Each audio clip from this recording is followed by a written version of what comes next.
Bismillahirrahmanirrahim. Assalamualaikum warahmatullahi wabarakatuh. Alhamdulillah wassalatu wassalamu ala rasulillah wa ba'du. Baik, ibu yang dirahmati Allah, kita lanjutkan latihan kita menerjemahkan Al-Quran di surat Al-Jin ayat yang ke-18. Kita awali dengan mengartikan setiap kata terlebih dahulu. Dimulai dari kalimat wa dan anna, bahwasannya masajid, masjid-masjid, li, bagi atau milik atau untuk Allah, fa maka, la jangan, tada'u dari kata doa, ya. Berdoa, kalian berdoa. Atau dalam terjemahan kalau kita membaca diartikan dengan kalian menyembah. Ma'a, bersama, Allah, ahada, sesuatu pun. Wa dan annahu, bahwasannya, lama tatkala, qama, berdiri, Abdullah, hamba Allah, yada'uhu, dia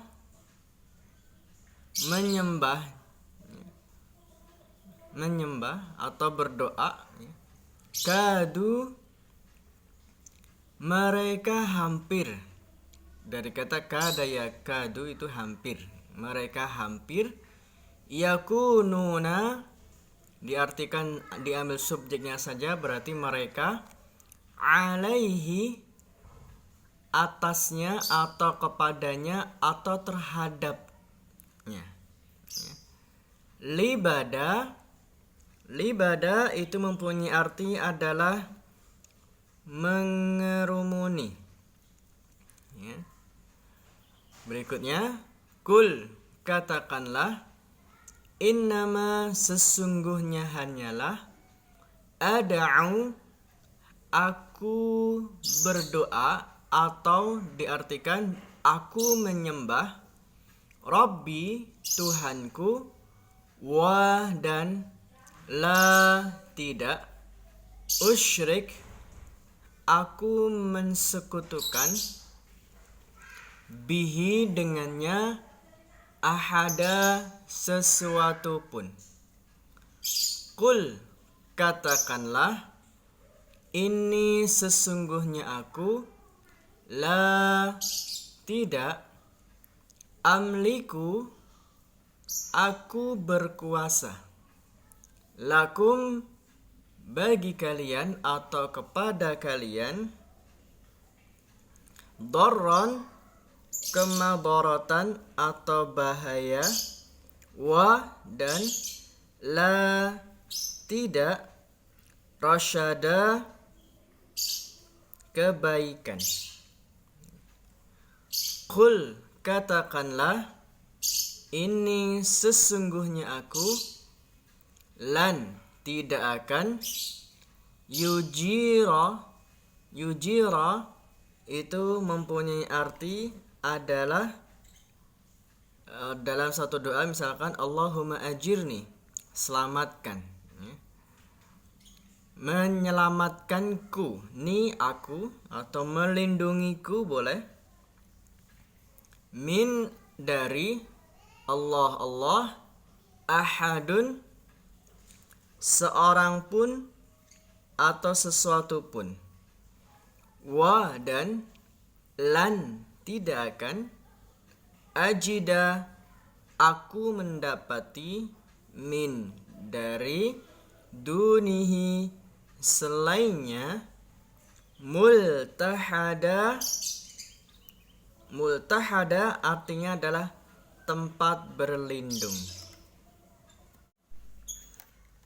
Illa, kecuali, balagon Balagh itu artinya dari kata tabligh, menyampaikan. Balagh menyampaikan, ya. Min dari Allah, wa dan risalatihi risalahnya, wan wa dan man siapa yang ya'si dari kata maksiat, durhaka.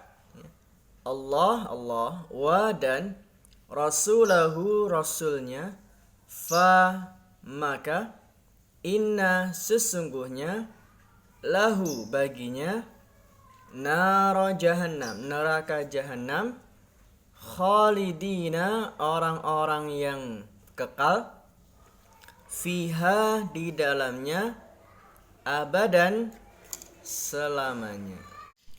Baik, sekarang kita akan membaca arti dari setiap kalimat dari ayat 18. Saya bacakan, silakan diikuti bersama-sama.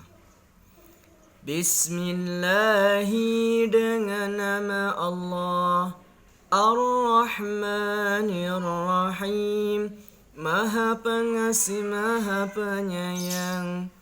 Wa annal masajida, dan bahwasanya masjid-masjid itu lillahi milik Allah atau untuk Allah, fala tad'u maka janganlah kalian berdoa, atau fala tad'u maka janganlah kalian menyembah ma'allahi ahada bersama Allah sesuatu pun. Wa annahu lamma qama abdullahi, dan bahwasannya tatkala hamba Allah berdiri, yad'uhu kadu yakununa alaihi libada, mereka hampir saja berdesakan mengerumuninya. Qul innama ad'u rabbi, katakanlah sesungguhnya aku hanyalah menyembah Tuhanku.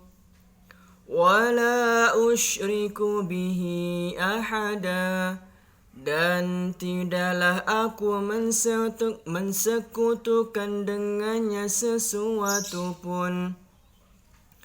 Qul inni la amliku lakum, katakanlah sesungguhnya aku tidak berkuasa bagi kalian, darran wala rasyada, menolak kemadaratan dan tidak pula mendatangkan kebaikan. Qul inni, katakanlah sesungguhnya aku, lan yujirani minallahi ahadun, tidak ada yang melindungiku atau tidak ada yang menyelamatkanku dari Allah sesuatu pun. Walan ajida, dan aku tidak akan menemukan min dunihi multahada, tempat berlindung dari selainnya, illa balaghan minallahi wa risalati, kecuali maksudnya di sini aku hanya menyampaikan dari Allah dan risalahnya.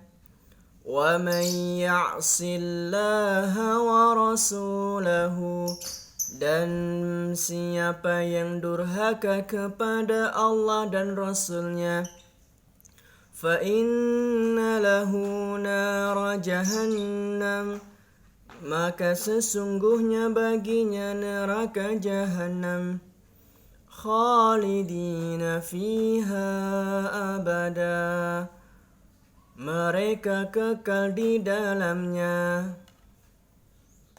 Ya, sekarang kita akan mengambil beberapa pelajaran dari ayat 18. Wa annal masajida lillah, dan sungguh masjid-masjid itu adalah milik Allah atau untuk Allah. Dan disebutkan bahwa ketika jin bertanya kepada Nabi Shallallahu Alaihi Wasallam, bagaimana kami dapat mendatangi masjid sedangkan kami tinggal jauh darimu? Dan bagaimana kami dapat ikut sholat bersamamu sedangkan kami tinggal jauh darimu? Maka turunlah firman Allah ini di ayat yang ke-18. Dan ayat ini diturunkan juga berkenaan dengan semua masjid. Sa'id bin Jubair mengatakan bahwa ayat ini diturunkan berkenaan dengan anggota-anggota yang dipakai untuk sujud, yakni semuanya itu adalah milik Allah. Maka janganlah digunakan untuk sujud kecuali kepada Allah yang memilikinya. Dan mereka sehubungan dengan pendapat ini telah mengetengahkan sebuah hadis sahih yang diriwayatkan melalui Abdullah ibnu Tawus dari ayahnya dari Ibnu Abbas radhiyallahu anhu, yang mengatakan bahwa Rasul sallallahu alaihi wasallam pernah bersabda, umirtu an asjuda ala sab'ati a'dhum, bahwa aku diperintahkan untuk bersujud pada 7 anggota, yaitu kening dengan hidung, kedua telapak tangan, kedua lutut, dan jari jemari kedua kaki. Kemudian di ayat yang 19 bahwa Al-Aufi telah meriwayatkan dari Ibnu Abbas, ketika Allah menceritakan jin-jin itu mendengar Nabi Shallallahu Alaihi Wasallam membaca Al-Quran, maka hampir saja mereka menindihnya karena keinginan mereka yang sangat untuk mendengarkan bacaan Al-Qurannya. Mereka berdesak-desakan di antara sesamanya untuk mendekat kepada Nabi Shallallahu Alaihi Wasallam, sedangkan Nabi sendiri tidak mengetahui keberadaan mereka. Hingga kemudian datanglah kepada beliau sallallahu alaihi wasallam malaikat Jibril yang mewahyukan kepadanya firman Allah, ayat yang pertama, nafarum minal jinni, ya, bahwa sekumpulan jin telah mendengarkan Al-Quran. Nah, kemudian hadirin yang dirahmati Allah, bahwa ketika jin melihat Nabi sedang mengerjakan sholat bersama para sahabat, maka mereka ikut rukuk dan sujud bersama beliau. Mereka sangat kagum dengan ketaatan para sahabat kepada beliau. Lalu mereka berkata kepada kaumnya di ayat yang ke-19 ini, dan bahwasanya tatkala hamba Allah Muhammad berdiri menyembahnya, hampir saja jin-jin itu berdesak-desakan untuk mengerumuninya. Kemudian di ayat yang selanjutnya, Kul innama ad'u rabbi, katakanlah wahai Muhammad, sesungguhnya aku hanyalah menyembah Tuhanku dan aku tidak mempersekutukan sesuatu pun dengannya. Yakni Rasul sallallahu alaihi wasallam berkata kepada mereka saat mereka mengagungkannya, menentang dan mendustakan, mengganggunya, menentang dan mendustakannya, serta bersatu padu di antara sesamanya untuk melawan kebenaran yang disampaikannya dan sepakat untuk memusuhinya. Maka di sini dikatakan innama ad'u rabbi, sesungguhnya aku hanya menyembah Tuhanku. Wala usyriku bihi ahada, dan aku tidak mempersekutukan sesuatu pun dengannya.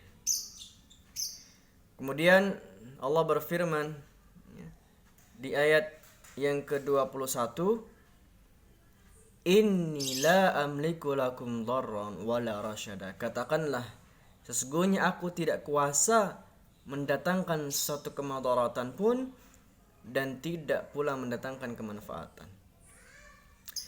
bahwa sesungguhnya aku hanyalah seorang manusia seperti kalian yang diberi wahyu kepadaku, juga sebagai seorang hamba dari hamba-hamba Allah, maka aku tidak mempunyai kuasa untuk memberikan petunjuk dan tidak kuasa pula membuat kalian sesat. Bahkan hal tersebut berada di tangan kekuasaan Allah. Kemudian Nabi Shallallahu Alaihi Wasallam menceritakan tentang keadaan dirinya, bahwa tiada seorang pun yang dapat melindungi dari azab Allah jika ia berbuat durhaka kepadanya, yaitu tidak ada seorang pun yang dapat menyelamatkan diriku dari azabnya. Maka di ayat yang ke-22 dikatakan walan ajida min dunihi multahada, dan tidak ada pelindung atau tempat berlindung kecuali hanya selain dari Allah Subhanahu wa taala.